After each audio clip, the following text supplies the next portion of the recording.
You ever be laying in bed, totally relaxed, finally drifting off to sleep, then your brain's like, hey, remember that time in 2019 when you called your teacher mom in front of 30 people? Great. Guess I'm pulling an all-nighter with the ghost of cringe past. There's a special kind of emotional terrorism that only happens when the lights are off, the room is quiet, and your phone's finally more than 6 inches from your face. It's like your brain suddenly becomes a late-night DJ for Embarrassment FM. Coming up next, that one time you waved back at someone who wasn't waving at you and then tried to jog away casually like that made it better. And the worst part? You'll spend all day forgetting birthdays, passwords, and why you walked into the kitchen. But somehow, your brain has a 4K HD memory of you mispronouncing croissant at a bakery in 2017. I'm convinced the human brain was designed by someone who quit halfway through and rage installed a shame generator as a screensaver. Here's how it usually goes. You're lying there, peaceful, breathing deep, maybe even proud of yourself for not doom scrolling this time. Then it hits, out of nowhere, like a drive-by shooting of pure social anxiety. Suddenly, you remember that time you replied, "You too," to a waiter who said, "Enjoy your meal." And now you're just lying there, fully clenching, like you're trying to win a planking competition against your own shame.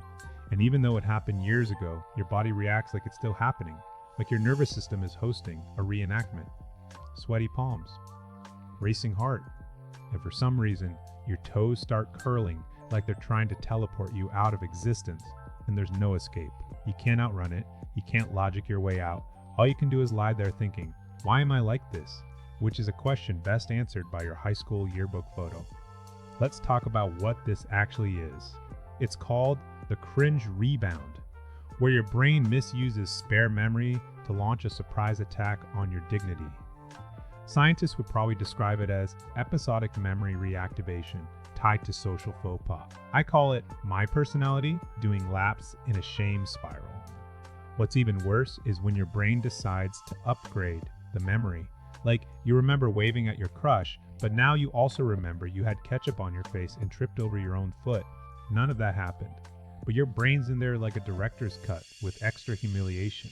And here's the kicker. Other people, literally everyone else, forgot about it in 5 seconds. But you're out here emotionally hostage to an awkward laugh from 5 Julys ago, like it's a Marvel post-credit scene that ruined your arc. It's like your brain's an unpaid intern desperately trying to justify its position. Oh hey, the body's trying to rest? Quick, throw in that one time we called our boss dad. Here's the part nobody tells you. Everyone does this. We all think we're the only idiot in the world who once peed on the school bus because the driver didn't believe in rest stops. The truth is, every single person has a mental blooper reel so cursed it would get demonetized on upload. We just don't talk about it because society has decided that admitting weakness is less cool than eating a raw onion in public. Sometimes I wonder if aliens watch humans and are like, why do they rewatch emotional failures for comfort? And another alien's like, that's not comfort, that's anxiety. They marinate in it before REM sleep. Okay, but side note, why is it always when you're finally falling asleep? Where is this neural shame playlist hiding all day? Is there a psychological vault that only opens between the hours of 2 a.m. and the birds start chirping? So why does this happen?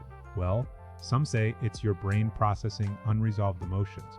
Others say it's self-sabotage to keep you from being too confident. I say it's just your inner gremlin doing overtime, whispering, sleep is for the emotionally stable. But here's what I try to remind myself.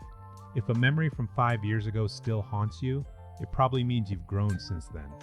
Or at least learn not to correct your date's bon appetit by saying you too. So next time you're lying in bed cringing about something you did at age 17, just remember, that person doesn't exist anymore. They were deleted during your last emotional firmware update. And if all else fails, just picture your high school crush rewatching their own mental blooper reel. Because trust me, they called their boss mom too. Anyway, what's your go-to embarrassing memory at 2 a.m.? Drop it in the comments and we'll cry laugh about it together. Or I'll read them at 3 a.m. and add yours to my own playlist. Until then, sleep tight and don't let the shame gremlins bite.